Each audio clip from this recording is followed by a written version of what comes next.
Tiene uso de la palabra el congresista Vergara. Gracias, presidente. Presidente, me gustaría que el ministro nos pueda explicar esta deuda de 6.000 millones de dólares. No tengo el dato histórico, no tengo los datos del año pasado. Me gustaría saber cómo va creciendo esto, si esto está, cómo salió ese monto, ¿no? Debido al déficit presupuestal, cómo se calculó ese monto. Y me gustaría saber cómo va el déficit que hay mediante la recaudación de vía de impuestos, que nos explique exactamente de dónde viene este número, presidente. Tiene uso de la palabra el congresista Quintanilla. Gracias, señor presidente. Y yo también me sumo al pedido, digamos, de que nos informe cómo históricamente en los últimos años ha ido evolucionando esta administración de la deuda, ¿no? O sea, cómo se pagó, qué beneficio tuvimos o qué problemas se tuvo. Gracias. ¿Algún otro congresista? Si ningún congresista hace uso de la palabra, le damos el uso de la palabra al señor congresista Tupto. Sí, presidente. Yo quisiera también tengo una duda al respecto, que la deuda siempre se hace a través de bonos soberanos. Hay otro tipo de bonos, son dos tipos de bonos, soberanos y globales. Perfecto. Estos bonos, esta emisión de bonos, quienes lo administran, quienes lo mantienen, me imagino que cobran un monto de mantenimiento, ¿no? Intereses. Entonces, ¿qué tanto representa el Estado, en perjuicio económico del Estado, por mantener esos bonos soberanos globales? Gracias. ¿Algún otro congresista hace el uso de la palabra? Si ningún congresista hace el uso de la palabra, le damos el uso de la palabra al señor Carlos Oliva, ministro de Economía y Finanzas, para que responda. Gracias. A ver, en este artículo estamos hablando de administración de pasivos. ¿Qué cosa es una operación de administración de pasivos? Es cuando yo cambio una deuda por otra deuda. ¿Ya? No estoy hablando acá necesariamente de aumentar el monto de la deuda. Entonces, por ejemplo, si yo tengo una deuda, un bono que vence en el año 2019 y que está en dólares, yo podría cambiar ese bono y ofrecer un bono en soles del año 2050. No solo por darles un ejemplo. Entonces es cambiar un bono por otro. Esta es una típica operación de administración de pasivos. Y esto se hace regularmente en función a las condiciones de mercado. Hay otras modalidades que están ahí en el mismo artículo, en el primer párrafo, de operaciones de administración de pasivos, ¿no? También puedo ofrecerle pagarles en efectivo y para eso emito otro bono. Puedo ofrecer simplemente intercambiar dos bonos. Hay varias operaciones como se hace en la administración de pasivos. Entonces aquí, reitero, no estamos hablando de dinero nuevo, que sí es el artículo anterior. En este artículo 8 estamos hablando de administración de pasivos. Nosotros en el Ministerio de Economía y Finanzas tenemos el criterio de que el valor presente de la deuda tiene que ser positivo para poder hacer esta administración de pasivos, ¿no? Entonces, se hace el cálculo de la administración de la operación que se vaya a hacer y se trae el valor presente, y si ese valor presente es positivo, entonces nosotros podemos proceder a hacer esta operación. Este año no se ha hecho ninguna operación, no se ha culminado ninguna operación de administración de pasivos. Es por eso que no ha habido ningún informe, porque no ha habido ninguna operación. En todo caso, cuando se culmine alguna operación, definitivamente nosotros vamos a enviar dentro del plazo indicado las características, y ahí es donde ustedes van a poder apreciar con el detalle qué bono se cambió por qué otro bono, ¿no? Dicho sea de paso, esto no solamente con bonos, también puede ser con prepagos a organismos multilaterales, ¿no? A veces conviene prepagar una deuda que se va a vencer el próximo año o en 2 años y se cambia por otra deuda de mucho más largo plazo.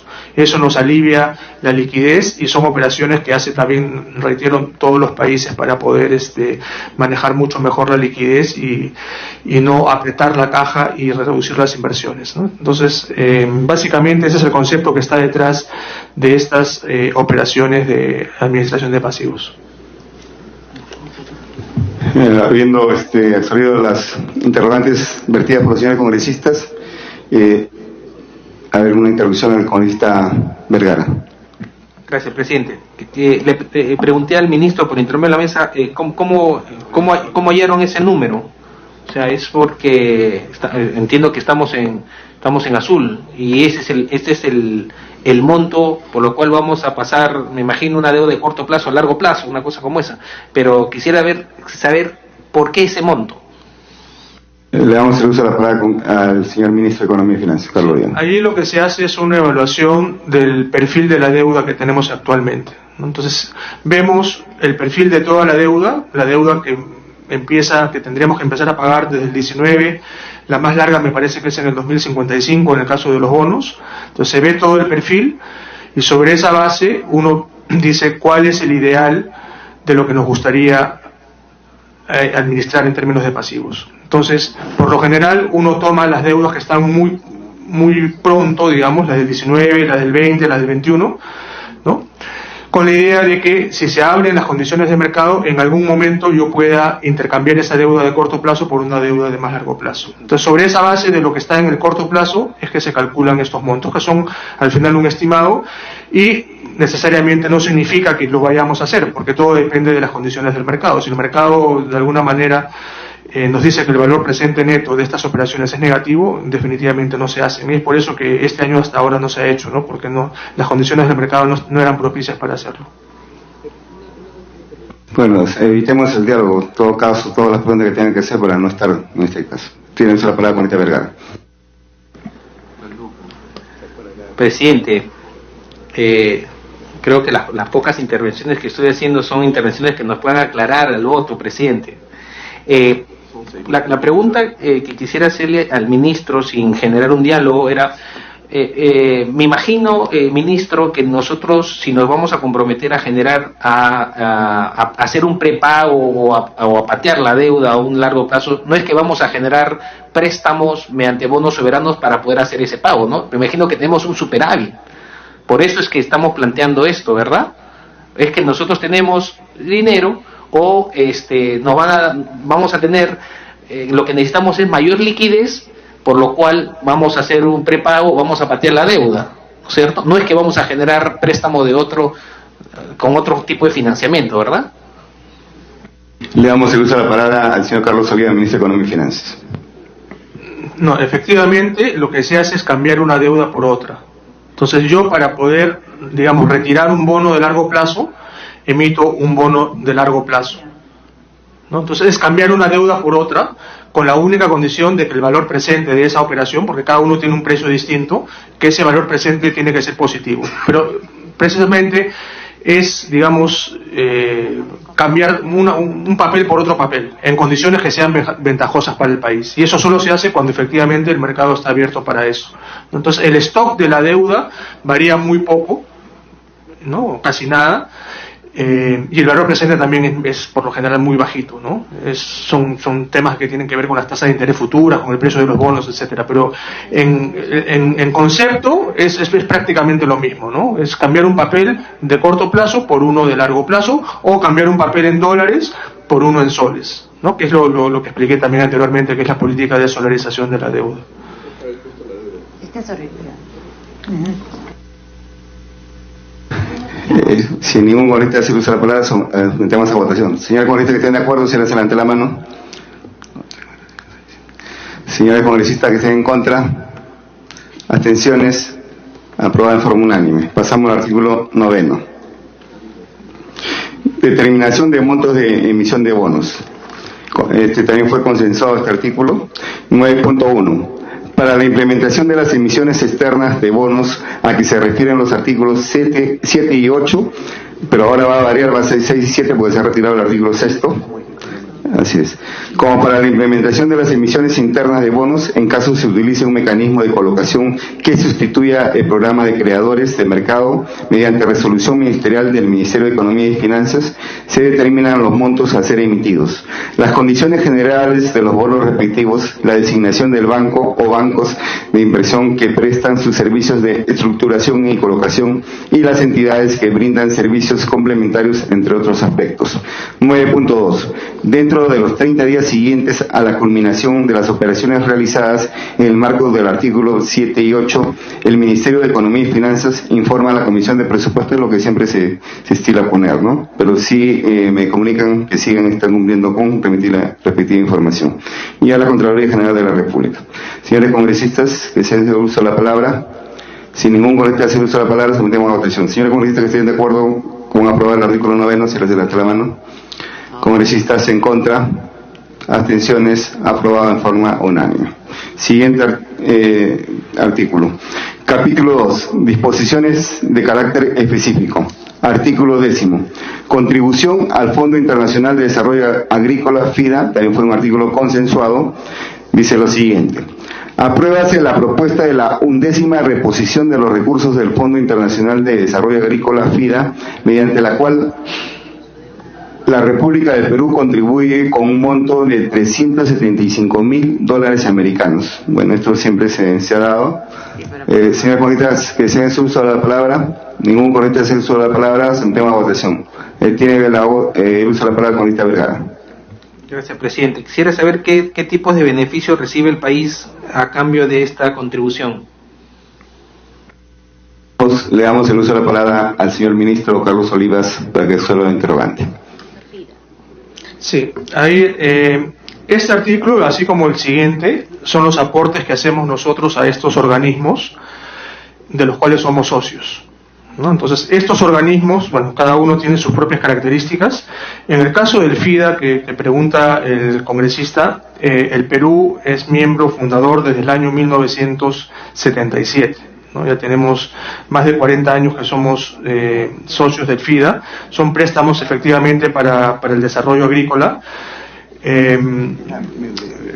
Sí, es la membresía, ¿no?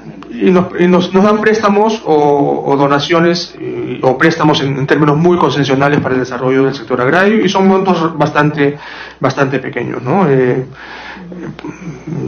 Proyectos de 12, 16, 4, 10 millones de dólares en términos muy concesionales, y por los cuales en buena medida hemos apoyado el desarrollo del sector agrícola, ¿no? Y el que viene también es similar, pero en el caso de la Corporación Interamericana de Inversiones. Sin ningún congresista se usa la palabra congresista Arce. Gracias, presidente. Saludando al ministro y a los colegas congresistas. Si bien es cierto, tal vez el ministro no tiene la precisión del detalle, pero sería interesante, porque es el tema agrícola, se requiere de promoción, evidentemente, pero si tendría un poco más de información al respecto, por ejemplo, si el Perú hace esa contribución y es un fondo que se forma con otros cooperantes, ¿cuánto es el porcentaje de ese fondo que nosotros aportamos como país? Y si podemos tener acceso a un poco más de información en otro momento, evidentemente, para saber quiénes son los beneficiarios directos de estos fondos, qué sectores, sobre todo dentro del tema agrícola me refiero, si es agroexportación, si son agricultura rural, algunos detalles, ministro, si fuera tan amable. Gracias. Tiene el uso de la palabra el señor Carlos Oliva, ministro de Economía y Finanzas. A ver, la información que podría compartir, presidente, es la siguiente. Desde el año 83, que es la información que tengo, ha habido 10 programas o proyectos para el desarrollo agrícola que totalizan 149.5 millones de dólares. Tengo el listado acá de los 10 proyectos.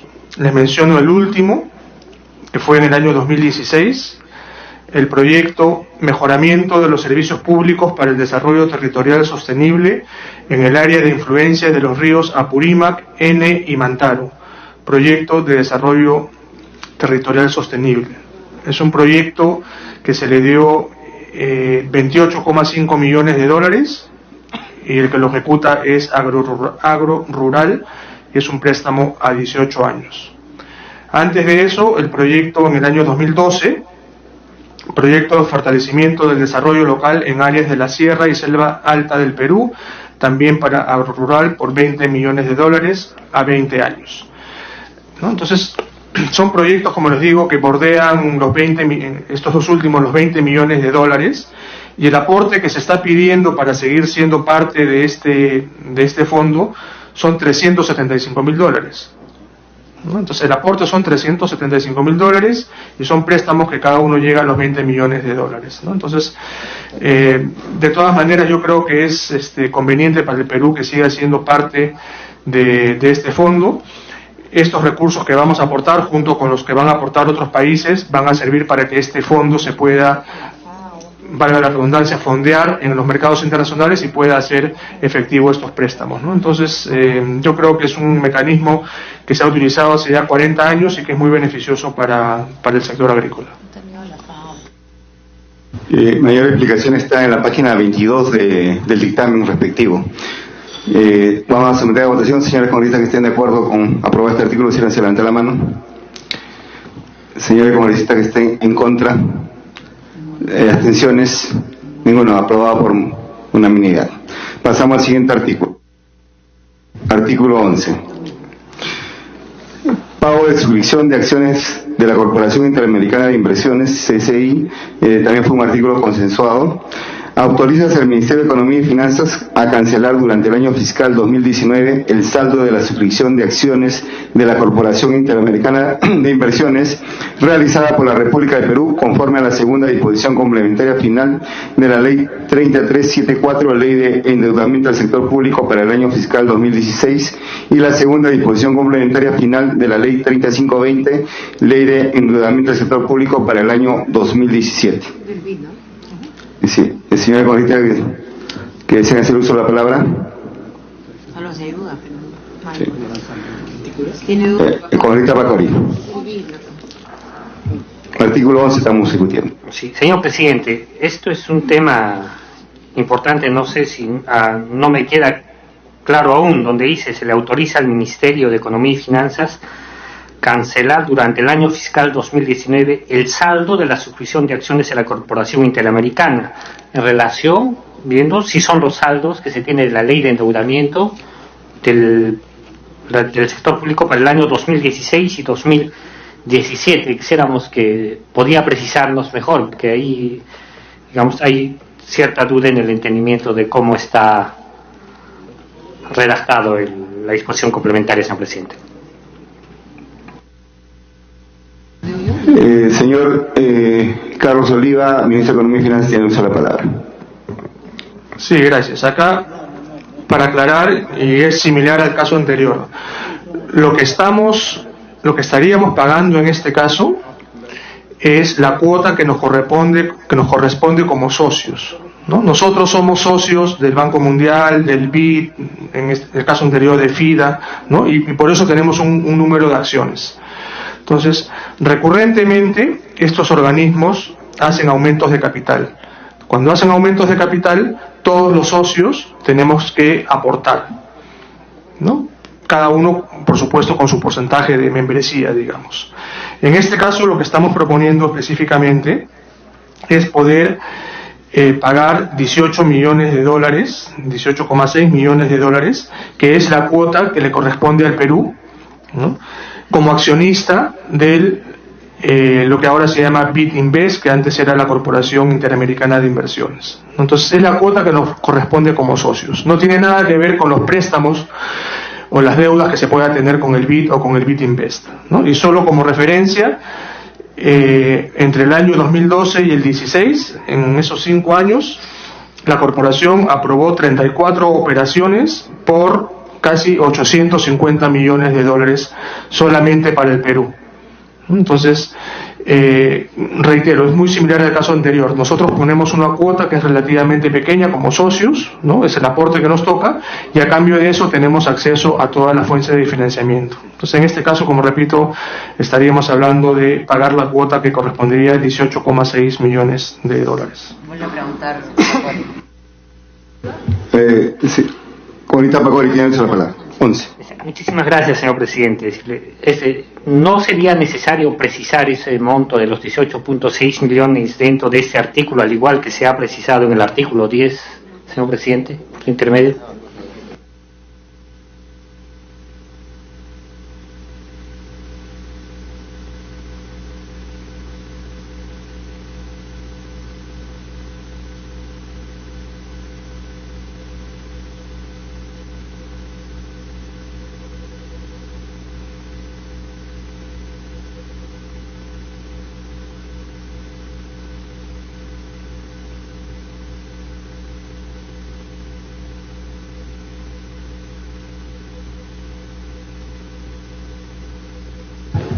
Yo creo que sí es cierto, si bien cierto son 3 cuotas y esta cuota que nos corresponde son 18 millones de dólares, sería bueno poner los 18 millones de dólares.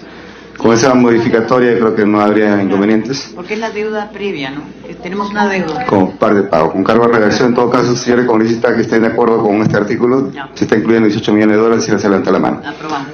Señores congresistas que estén en contra, Nadie. abstenciones, aprobada en forma unánime. Ya. Siguiente artículo, pasamos al artículo 12. Recompra de acciones de la Corporación Financiera de Desarrollo, COFIDE, también fue consensuado con información que remitió COFIDE. 12.1. Dispónese la recompra de la Corporación Financiera de Desarrollo, COFIDE, de las acciones emitidas como resultado de la capitalización de obligaciones autorizada por la quinta disposición complementaria final de la Ley 30695, Ley de Endeudamiento del Sector Público para el año fiscal 2018, y del aporte de capital autorizado por la 68ª disposición complementaria final de la Ley 30693, Ley de Presupuesto correspondiente al año fiscal 2018. 12.2. La recompra de acciones emitidas en el marco de la capitalización de obligaciones y aporte de capital se realizará a partir del 8º año de haberse emitido, según cronograma a ser establecido por resolución ministerial del Ministerio de Energía y Minas. 12.3. Asimismo, dispóngase que los recursos provenientes de la mencionada recompra de acciones deben ser transferidos por el Fondo Nacional de Financiamiento de la Actividad Empresarial del Estado, FONAFE, a la cuenta única del Tesoro Público en un plazo que no exceda de 30 días de su percepción. Señores congresistas que deseen hacer uso de la palabra, tiene uso de la palabra el congresista Quintanilla. Gracias, presidente. Por intermedio suyo, señor presidente, para el ministro de Economía y Finanzas, que nos informe si es que esto tiene que ver algo con la deuda originada por el Banco Odebrecht. Tiene uso de la palabra la congresista Arauz. No, acá está bien claro, presidente, de que son los acreedores JICA, KfW, o sea, son las 3 que están acá incluidas, están en la página 25 de nuestro dictamen, presidente, y ahí se establece cuáles son, o sea, no tienen nada que ver con Odebrecht, son los proyectos que están, digamos, los acreedores son JICA, es el gobierno japonés, la KfW, que es el gobierno alemán, entonces no hay ninguna cosa vinculada a proyectos de Odebrecht. ¿Cómo otro congresista hace uso de la palabra? Congresista Tucto. Sí, presidente, solamente una duda al señor ministro, presidente. Estos artículos 10, 11, 12 y 13 de repente, ¿no? Que tratan pues, sobre, digamos, deudas, o en todo caso pagos a fondos como el Perú, que es socio del FIA, el pago de cuotas acá del artículo 11 y la recompra de acciones. ¿Por qué están en esta ley de endeudamiento público y por qué no en la ley de presupuesto? En la ley de presupuesto no hay pagos, hay deudas como la deuda social, ¿no? Hay otras deudas que también se ponen. ¿Cuál es el criterio de establecer estos artículos en esta ley de endeudamiento y no en la ley de presupuesto? Tiene uso de la palabra conectarse. Gracias, presidente.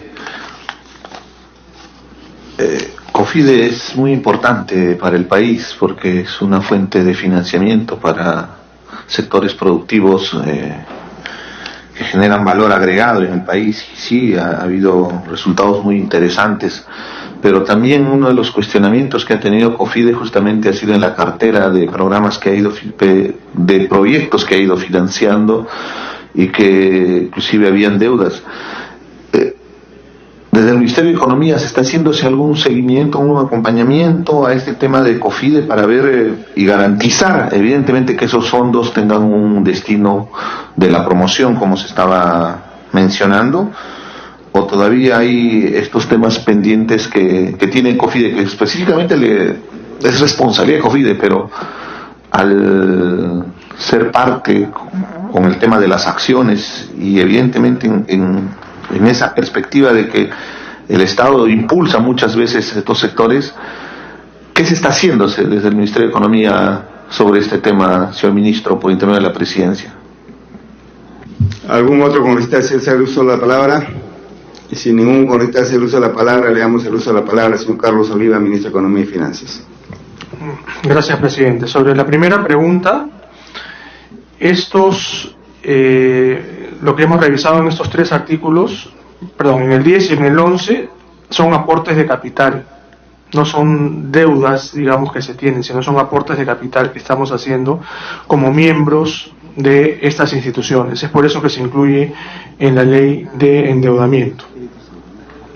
Sobre el caso del artículo 12 que están comentando, lo que pretende el artículo, la propuesta, es que en un plazo de 8 años, COFIDE pueda de alguna forma devolverle todo el dinero que ha sido inyectado en los años anteriores, ¿no?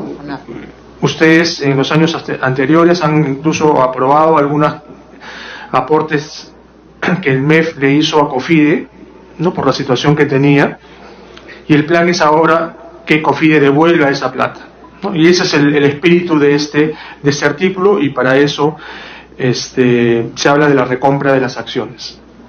Y efectivamente nosotros, a través de FONAFE, estamos haciendo un seguimiento muy cercano a COFIDE. Sabemos que en el pasado ha habido algunos cuestionamientos, y el propósito de esta administración naturalmente es que el COFIDE sea una entidad que se centre principalmente en sus funciones de segundo piso, y que pueda de alguna manera limpiar la cartera que pueda tener en algún tipo de problemas, ¿no? Y nosotros, como digo, es a través del FONAFE donde hacemos el seguimiento de COFIDE, pero estamos muy pendientes de que esta entidad tiene que tener un muy buen manejo, como lo estaban mencionando los congresistas. Y vamos a someter a votación. Los señores congresistas que estén de acuerdo con aprobar el artículo 12, sírvanse a levantar la mano. Señores congresistas que estén en contra, abstenciones, aprobada de forma unánime. Pasamos al siguiente artículo. Artículo 13. Autorización de financiamiento contingente o de un esquema de transferencias de riesgo de desastres en el ámbito del Acuerdo Marco de la Alianza Pacífico. Este artículo también fue consensuado. 13.1. Autorízase al Ministerio de Economía y Finanzas para que en el ámbito del Acuerdo Marco de la Alianza del Pacífico contrate conjuntamente con los países conformantes del mismo un esquema de transferencia de riesgo de desastres o financiamiento contingente, bajo la modalidad de bonos u otras ofrecidas en el mercado internacional, sea directamente o a través de un organismo multilateral de crédito, con sujeción a lo dispuesto en el subcapítulo 4 del capítulo 3 del título 3 del decreto legislativo en lo que resulte aplicable. 13.2. Asimismo, autorízase al Ministerio de Economía y Finanzas, a través de la Dirección General y Tesoro Público, a suscribir los documentos que se requieran para participar en el diseño y elaboración del antes citado esquema de transferencia de riesgo de desastres o de financiamiento contingente, en lo que se puede contemplar el compromiso del Estado peruano de asumir de manera compartida los gastos que rogue dicho diseño y elaboración. Los citados documentos son aprobados por resolución ministerial del Ministerio de Economía y Finanzas. 13.2. El esquema de transferencia de riesgo de desastres o de riesgo contingente, así como los demás documentos pertinentes para su implementación, son aprobados por decreto supremo con el referendo del Ministro de Economía y Finanzas e informados a la Comisión de Presupuesto y Cuenta General de la República, del Congreso de la República y la Contraloría General de la República dentro de los 30 días siguientes a la publicación del mencionado decreto supremo. ¿Algún congresista desea hacer el uso de la palabra? Si ningún congresista hace el uso de la palabra, congresista Beteta. Sí, presidente. Creo en este artículo 13, la verdad que nos gustaría que nos puedan dar mayor información cuánto sería el gasto que va a irrogar este diseño, cuánto va a ser la colaboración de Perú, porque ya hay algunos estados que sí, ya ellos han hecho de manera individual, pero es México. En todo caso, nos gustaría que nos pueda explicar con mayores detalles y poner montos, porque si dejamos así libre, creo que no sería lo más prudente. Entendemos la importancia de este esquema, pero sin embargo también es necesario saber cuál va a ser la participación de manera directa, cómo va a ser la contratación, pues no va a ser que nosotros paguemos a los funcionarios desde este estudio que puedan beneficiar a todos los demás, o ya existe un monto adecuado. No sé, me gustaría que nos pueda dar detalles más exactos de qué monto estaríamos hablando, el pago que va a ser por estos, son como primas, porque son seguros para desastres que se van a tener que tener en el futuro, y ello es importante saber de manera puntual los gastos que nos va a irrogar la estructura de este diseño, elaboración,